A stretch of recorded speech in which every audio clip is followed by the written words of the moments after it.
কারবালার ময়দানে জিতছে কে? এজিদ বাহিনী। হাঁটছে কে? ইমাম হুসাইন। কিন্তু সবার অন্তরে কি এজিদের নাম নাকি ইমাম হুসাইনের নাম?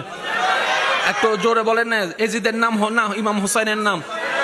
যখন ঘটনা ঘটেছে আপনি আমি ছিলাম না, কিন্তু এখনো পর্যন্ত সেই কারবালার যখন কাহিনীটা, ঘটনাটা যখন মানুষের সামনে আসে, আপনার চোখে দেখে এমন অনেক মানুষ আছে যারা অজর দ্বারায় কান্না করা শুরু করে, বুক ফেটে কান্না করা শুরু করে, চোখ থেকে অনর্গল পানি পড়ে।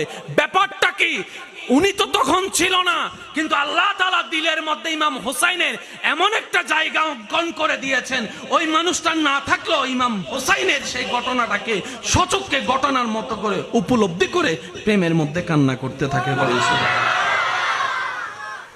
ইমাম হোসাইন শিক্ষা দিয়েছেন, যাই হোক নবীর প্রেম ছাড়া যাবে, যাই হোক আল্লাহর উপর বিশ্বাস ভরসা হারা যাবে, যাই হোক আল্লাহর উপর রাগ করা যাবে, যাই হোক আল্লাহর উপর নারাজ হওয়া যাবে, যাই হোক হতাশ হওয়া যাবে না।